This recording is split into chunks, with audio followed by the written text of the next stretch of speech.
Hey, what's going on, guys? Welcome to 2024. 2024 Zodiac Animal is the year of the snake, and every year around this time of the year, I always see people doing cool, like custom illustrations and custom builds, things like that on Twitter based on whatever the Zodiac is for that year. And I always think I want to make something cool related to the Zodiac Animal for the year. So we're going to be building the Seapig here. This is a wave model kit from the Maschinen Krieger line, of course.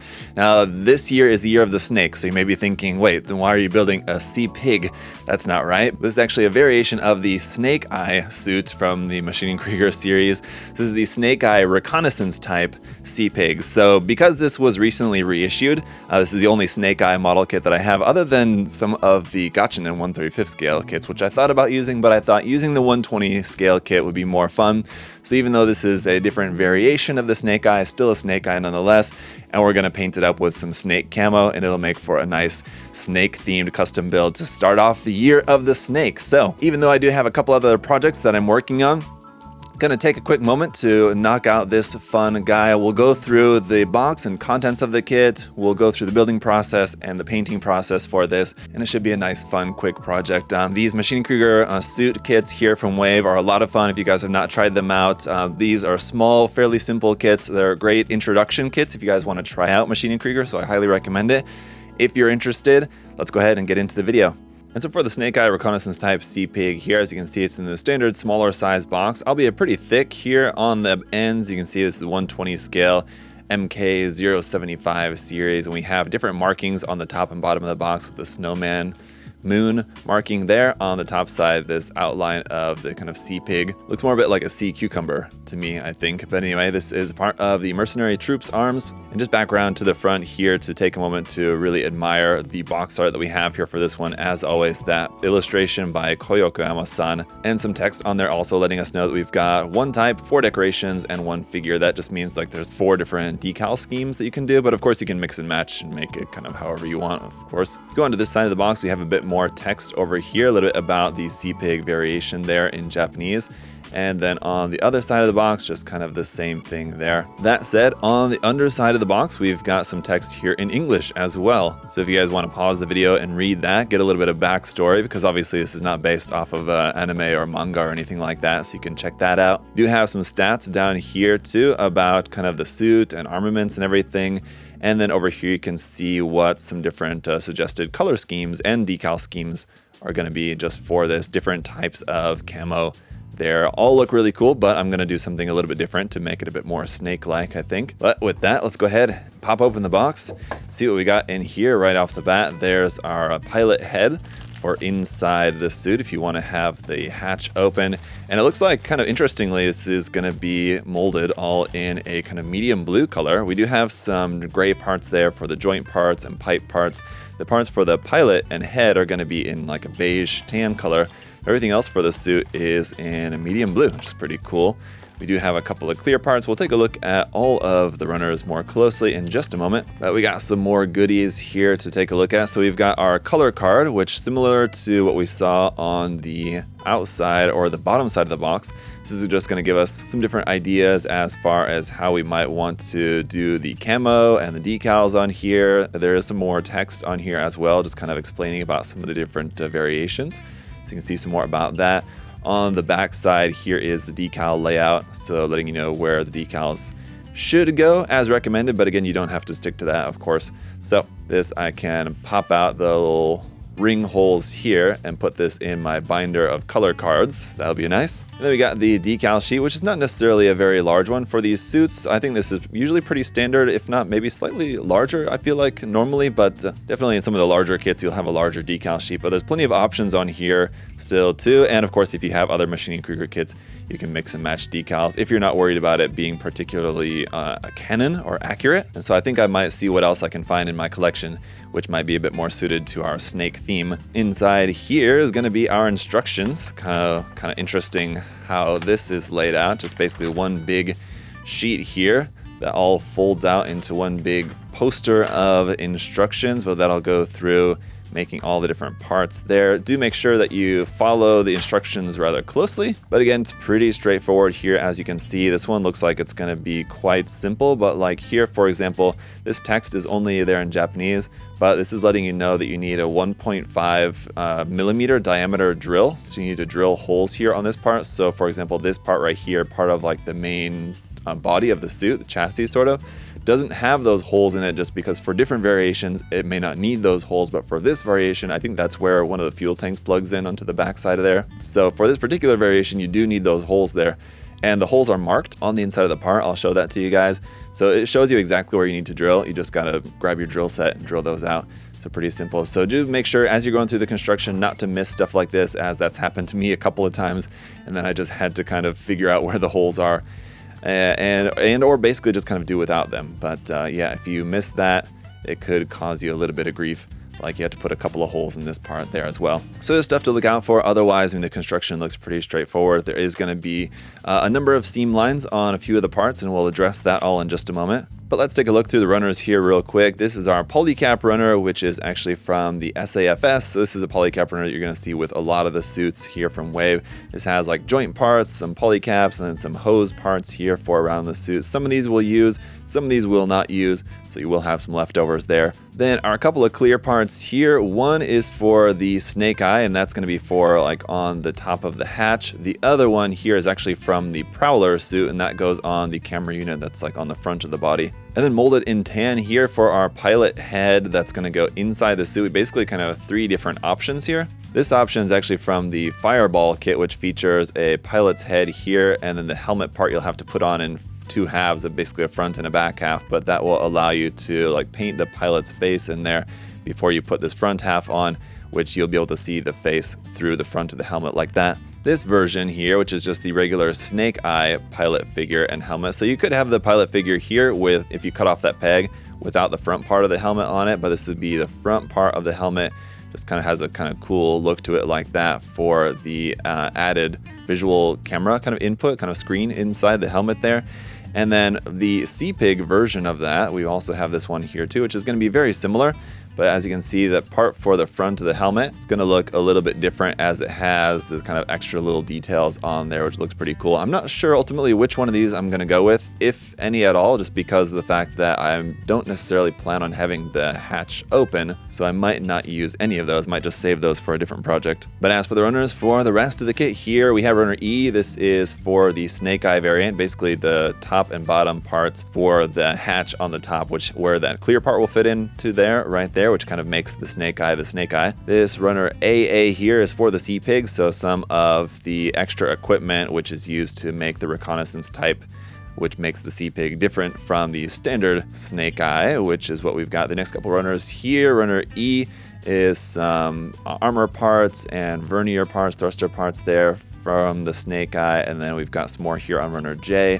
Some more of that, including the laser cannon for the arm. It looks like that part is one of the parts that I'm thinking to modify actually for our custom build. Runner K here, also from the snake eye, and here you can see those 2 parts that I was mentioning that we are going to have to drill holes in. And if you look inside there, you can see where those holes are pretty clearly marked where you need to drill, so no worries with that. Last couple of larger and full runners here. This is runner B from the SAFS, mostly parts for the legs and a few other little bits on there. And then this runner here, also from the SAFS, runner A, is going to be some parts for the main torso, and looks like some hand parts and a few other bits for around in the waist section and armor panels and things like that. So as usual, a lot of really nice detail here on these parts, and you can see that that blue color is going to be quite the interesting color for this to be molded in. It's all going to end up being covered up by paint anyway, but still looks pretty nice. Let's go ahead and start work on the construction. All right, and so when it comes to getting into the construction, there's 2 things that I like to keep in mind or think about before I kind of start getting into the process. I don't just, skip to part one and then just start going. I like to think of the project ahead of time kind of as a whole. And number one, just kind of think about what parts I may want to modify. Now, you might not want to modify anything, but in case you did want to make any changes to the design or something, it's something that you might want to think of ahead of time so that you may know, okay, so maybe, for example, in my case, I want to modify the laser gun here, so I don't need to worry about maybe cutting out a couple of these parts if I'm going to be working on this section. And I need to worry about how I'm going to cut and modify this section, and if the modification that I want to do is going to work, you know, based on just kind of the size and the way the parts work and kind of what kind of work I had ahead of me based on what I want to do. So it is true that I do want to modify this laser arm. I want to turn this into a Gatling gun, basically just by kind of cutting off the bit here and then just scratch building Gatling gun barrels. They're going to be coming out of the forearm right there. Probably going to be the only major modification. I might add a couple of small bits here and there, but that's going to be the main thing. The other important thing to think about when you're first starting off the construction is getting rid of those seam lines straight away. For me, I like to just basically work on gluing any parts that have seam lines first, and then I can go back and work on some of these other smaller bits. And then by the time that I'm done working on some of the other smaller bits, the glue will be dry on the parts that I glued. I can work on kind of cleaning that up, and it just kind of makes the whole process more efficient. So I can go through and here right from the start, for example, I'll skip over this entire section because none of this has seam lines that need to be glued. The chassis it'll have a big one like right down the back. So I will need to work on this part, just getting all this stuff basically put together so that we can get rid of that big seam line on the back side of there. All this other next section here is just basically adding parts onto that, so we can skip that for now. Going over here to like the cockpit parts, again, we can skip over all this for the time being, as it's just adding parts onto kind of the main section right here. So this like fuel tank part here at the back, seam line there, so I'm going to want to cut those parts out and glue this, work on that ahead of time. Same thing here for these parts added onto the side back of the torso, and this part here onto the front. Actually, no, well, I guess that does sort of have like a little bit of a seam line there. I might as well glue that part and get rid of that ahead of time as well. Here on the legs, definitely you'll have seams on the thighs, also on the feet and the lower legs, so seam lines kind of all throughout the legs. And the same thing is going to be kind of true here for the arms as well. For the upper arm parts, we'll glue that. For the lower arm parts, we'll glue that. And so here, for example, this upper arm part, we have these two parts right here. But then we will also need polycaps 4 and 14, which are going to be enclosed in there. And then once I've gone ahead and removed the main like nub marks off of these, interestingly, these blue parts were undergated, which is kind of annoying. Just means that it's going to be a little bit trickier to make sure that we get a good solid connection for removing that seam without having a gap in between that we'll then have to fill. So I'm just sanding the surfaces that are going to be glued together on the seam here a little bit first. And the other thing that I'm going to do is slightly cut a little bit off the ends of these pegs too. Now, normally this is something that you do in order to make the parts easier to disassemble again later. Obviously, I'm not going to be disassembling these parts again later, but I find it just makes it a little bit more helpful just to make sure that you get a good closure of that seam. Now, one issue that you might run into with these parts here, these polycap material parts for the joint covers, they look good except for that they usually have this mold line on there. Now, you can get rid of that a couple of ways. Usually I find just my soft type sanding stick here, which is a very well-worn 600 grit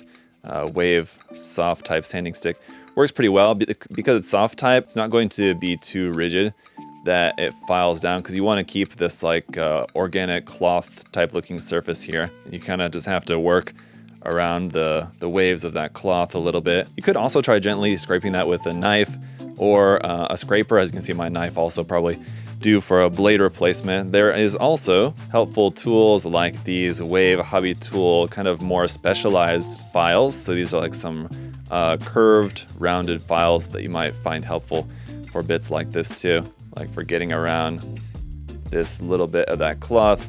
These files can come in handy. The thing is that files on this type of material are usually going to be a little bit too rough, and then you're kind of going to have to sand it again to sand down that roughness. But also keep in mind that this part, once the kit is actually finished, very little of this is going to be visible at all.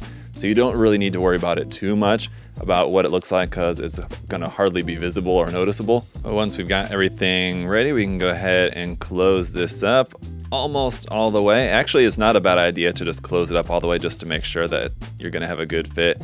I like to live dangerously and not test it first, but just close it up so that it's almost closed. Just leave that little hairline there. Then we're gonna take our good old Tamiya Extra Thin or any other type of thin cement, be best for this type of application. Go ahead and lay that in our line there. And then go ahead, press that all the way. Really give it a good squeeze, especially with those polycaps sandwiched in between there. I think this might be a little bit tight here. And so once we've got that piece done, then we are just gonna have to set that aside and give that glue some time to do its thing, and we can just move on. So basically, you get the idea that it's just a matter of cutting out the parts that need to be glued for seam line removal, doing that step first, well, at least gluing them first. Like again, these two parts here for the fuel tanks, but again, these are undergated, which I can't say that I'm a fan of on these particular type of kits, especially, so that's not super great, but these type of parts in particular are very easy because there's nothing that goes in between these. It's just these two parts that need to go together, and this is just going to be glued right onto the side of the kit. So like I said, easy enough. I'll go ahead and continue on with that step, but let's go ahead and try something more fun. Like I said, we're going to make a Gatling arm here for this guy. So here's the parts for the other side forearm, and we'll go ahead and just cut these out first.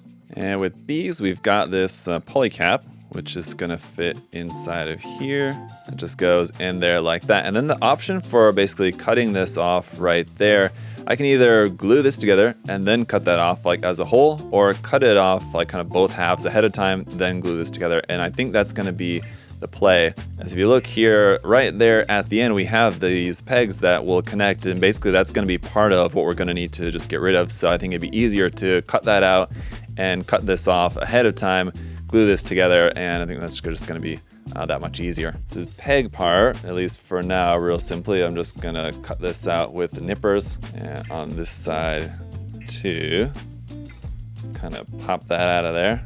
Fortunately, we have this perfect line there, so it'll just take a second with the saw to just line that up and saw right through this pretty simply.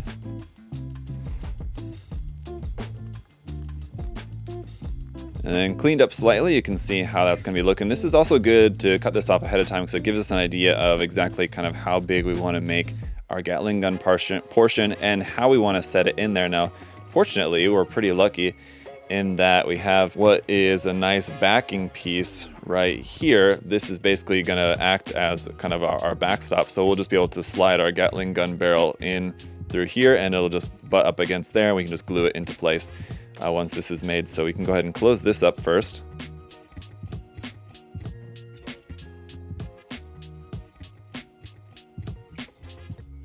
And so what I've got here is 3 pieces of 2mm plow pipe, and I've gone ahead and used a 1mm drill and drilled the barrels in those. This basically not plow pipe, plow rod, just 2mm plastic rod. So I had to drill those holes into there. Taken a bread clip, which is going to be used for like the round part, as you can see there, and taken 2 pieces of that, glued them together, drilled the holes so that the holes would, so basically the 2 pieces will be identical. Now I just have to cut the circle out around that, and then this will be our part that will hold them together. And once I've got that to a pretty good circle that I'm happy with, I could have used like a circle cutter or some other means of cutting that to get it into a perfect circle, I feel like, but I think that was good enough. Then, because that was glued together just with a little bit of glue, I can just use my knife, slice that apart. I'll have to just sand this down a little bit to get it looking nice again. And then very carefully, we're piping our barrel pieces through here because that plastic piece is really thin, especially in between the barrels, and I don't want to break anything. So we're just going to be real careful, and then it's just a matter of getting the pieces into just the right position we want, and then we'll go ahead and glue everything here. Something like that, and then this will fit into there later on. We'll go ahead and glue that and set that into place. But for right now, like I said, that's kind of like the main thing. I also want to cut out a little bit like kind of around that part too, but we're going to wait for that seam to do its thing first. I'm going to go ahead and work on just cutting and gluing a few more of these parts that need some seam removal, and then we'll carry on with the construction process. The other thing is too, while we're here and while I'm thinking about it, I will make sure to grab my drill set and go through and check the manual, see everywhere where we're supposed to drill holes, just so that I don't forget. So like on this part right here, you can see in the manual we're supposed to use a 2mm drill to drill out these couple holes right here for the camera equipment on the front. On this side piece here, we're gonna put 2 holes with the 1.5 drill right here.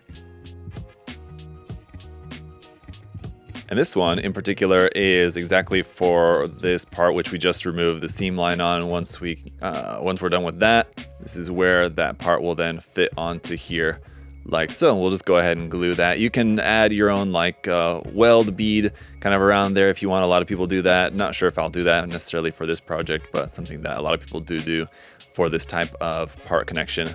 All right, cut to the next day when we're almost done with construction. Everything, most all the seam lines are all closed up and everything. Now there's gonna be a few more steps that we're gonna do. As for our basic construction, a couple of the fuel tank parts here on the back, the seams weren't totally closed up, so I got some super glue on those just to help fill in that little bit of gap there still. So I got to sand that down and add those on here. As you can see, I did go with the snake eye head, considering even though this is the Seapig, and I do actually kind of like the look of the Seapig helmet more, but this one with it being a snake theme, I thought the snake eye head makes sense. So one thing is, for a couple of clear parts, one is right here on the front. This one's not actually glued into place yet. This part's a little bit different in that on the actual build kit, only kind of like the 2 rectangles are meant to be clear. The rest of this is actually supposed to be like an actual painted part. So we are gonna have to like partially paint this, and then we'll partially, I think probably mask it or something.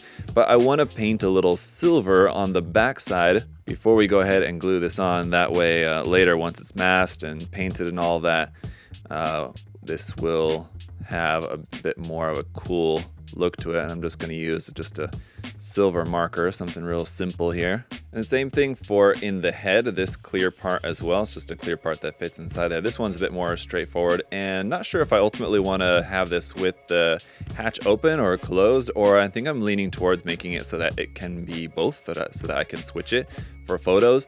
Ultimately, I may choose to leave it open in terms of how it's like forever displayed, but at least in order to take some nice photos, I want to leave both options available. This one's a small little part here. I may have to get out a toothpick to be able to get some paint actually in there, but I think I can just basically flood the backside so that the front side will shine really nicely once that's in place. There we go. Closed up like that. You can see it has a little bit of shine, a little bit of depth to it, so it won't just look completely black there, I guess. I hope. We'll see. Anyway, oh yeah, and then the other thing you might notice is that I went ahead and got the Gatling arm set in place here. And I opted to sand down those parts a bit, file them down and shape them into a bit more triangular shape instead of circles. I just kind of thought that that looked a bit more interesting. And then here on the forearm, there was like that kind of detail. So I cut that out to like make some negative space there, but then I thought it looked too flat. So to add a little bit of back to that, added like a couple little tiny bits of plot plate just to kind of give that, our basically a hole that we created there in the forearm, some depth, kind of plus and minus there. We go ahead and attach the legs. Another thing you might notice is missing is the hoses. And that is because with these ones here, these are not bad and definitely work just fine, but I want to actually just replace these just for fun. And what I'm going to replace them with here is some HIQ parts. This is 1.7mm cloth covering here. And so this is that just black mesh cloth, and it is hollow inside. So what I'm then going to do is take some 0.9mm just gardening wire here, string it through there, and then I can have it in basically whatever pose I want, and it just looks different from just the stock kit basically. So I want to try to measure out a piece which is roughly about the same length. Could make it sort of longer or shorter depending on my needs, and I am going to need 2 of them, I suppose. It should be, yep, a perfect snug fit inside of there. And I can cut this off. Actually, should maybe just leave it out. It's a bit easier to cut the same length. I could actually like lay it down on my cutting mat which has rulers on it, and actually measure that out or so, but that looks pretty good, I think. And there we go. I may have to work with it a little bit. It is much thinner. Well, not much thinner. I don't know. It's 1.7 millimeters compared to what the original version is, probably about to 4, so maybe almost like double. I wonder if I could try putting like 2 in there. Squeezing 2 into that gap might work. That could be an interesting idea. I might think about that. There's also a cable missing up here between the arm and the body right there. For that, I've got some coated wire here, which is 2 millimeter, and this one is red, and this one can also be shaped. Pretty cool. So I'm just gonna cut a length of this, and it's not gonna fit in there as is, as this is a little bit thicker than what was there originally, or anyway, what the pipe that it's meant to go in there. This being 2 millimeter, basically I think we're just gonna need to grab our drill, and we're just gonna widen this hole out a little bit so that our new wire will fit in here. Yeah, oh, and you also may notice that I went ahead and put both of these hoses, it's the left and the right side. I tried putting 2 in here just to kind of see how it would look, and I think I like it. I'm gonna mess with that a little bit more, and I think I might just stick with that. It's different, it's unique, and so why not? I'm gonna try that. This is gonna plug into here, and this one I'll also have to mess around with the exact length and position of that, but I think I like how that's looking. It's looking pretty good. I thought about a bunch of other different options for this, as far as like what other weapon or something I may want to have on this side, or adding anything more to this. I'm not sure. I think I'm just gonna keep it pretty simple in terms of the weaponry here. I changed this to the Gatling arm, and I think that's probably gonna be good enough. One thing that I do want to do is add a few more details, so I think I'm going to do that, and also maybe change a few of these details, like a few of these little like bumps right here. I kind of don't really care for that little detail too much, so I might this one I might try to either like flatten down or turn into like something different. So I'm gonna just grab a few like kotobukiya or wave little detail parts or something, and maybe use those to replace some of these details with something a little bit different. But also here in the box, you guys may have noticed this, I didn't point this out when we were going through the runners, but on a couple of the runners you have these little circle details up at the top. You may be wondering if those are anything that you need to pay attention to. And yes, actually, these are meant to be cut off and used as little details for, in particular, I think one is for right here on the laser cannon arm. It's supposed to be right there for like a little like camera or like a little sensor detail. You can add one to there. And then other times I think I've also seen them used on this part up here on the top, adding that little circle right here as like a little sensor detail. So basically we can just slice this off of here carefully like so, and try not to lose it too is the other thing. And we're gonna put a little drop of glue there. And really carefully with our tweezers we can put that into place.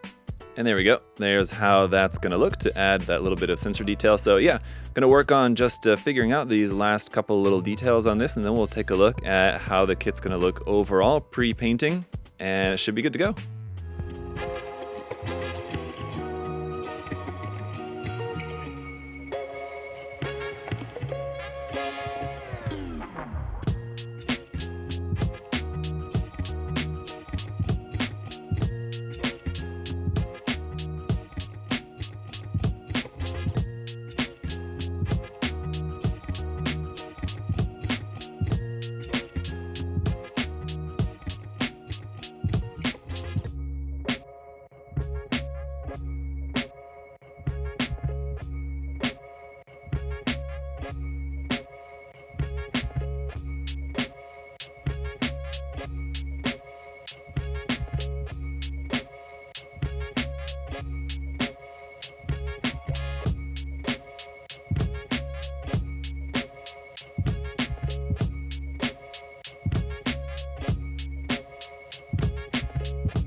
Alright guys, so after that last bit of work, which was actually a little bit more work than I was expecting, but you know, once you kind of get in the groove of things, you start adding bits and you get ideas and you try adding something here and something there, and stuff just kind of happens once you're in that groove. So here's how it's going to be looking, just pre-painting. Everything's all basically ready to paint for right now. I don't think there's anything else that I need to do as far as anything else or any other cleanup really. Everything's pretty much all good to go. I'm going to wrap up the video here for now. This is going to be part 1, and part 2 we're going to come back and do the painting and finish work on this, and then obviously this is just a temporary base that you're seeing it on here for now. We'll do a more kind of permanent and more presentable base there, obviously, to finish this off. As you can see, I did add a little shield part there onto the side of the Gatling gun. I just kind of remembered, oh yeah, I have those Kotobukiya parts, and I'm going to try adding one of those onto there. I like that. I think that adds just a little bit more of what I was looking for, just to make that Gatling gun arm just look a little bit more substantial with that shield on there, so I'm happy with that. The antenna on the back, really glad to include that as well. As you might have seen there, that was a little bit that I very much borrowed from LovelyBear666 on Twitter, so definitely make sure to give him a follow. Credit where credit is due. It was a cool idea, and I wanted to try it out for myself. It's actually something, I mean, obviously I've seen that in different builds before, and it's something that I've wanted to include on a Maschinen Krieger kit for a long time. But on this kit, in this way specifically, it was an idea that I borrowed from Lovely Bear, so that worked out nicely, and loving how the hose parts and everything's looking. So we're pretty much just ready for paint. I'm gonna go ahead and just use some spray can black primer on this, and then in the next video we'll talk about the colors and camo pattern that I'm going to be using to really give this a snake look. Then of course we'll need some snake decals too. I'm pretty sure I've got some Maschinen Krieger snake decals around somewhere. So that's going to do it for part 1. Hopefully you guys enjoyed taking a look at this kit. Fun project. I love working on these. Can't recommend them enough. If you guys do have any other further questions about the build or anything, do feel free to let me know in the comment section. But till next time, till part 2, thank you guys so much for checking out the video here today. As you guys know, you can check out the link in the video description to USA Gundam Store. We've got some Maschinen Krieger kits there, not a whole lot, but there's some. And then of course, like tools, paints, and supplies, all that good stuff too. We've got all sorts of that stuff there on the website, so check that out. And as always, thanks so much guys. For all your support, leaving a like, making sure that you're subscribed. I really appreciate it. Thank you guys so much. Until next time, hope you're all having a great day. See ya.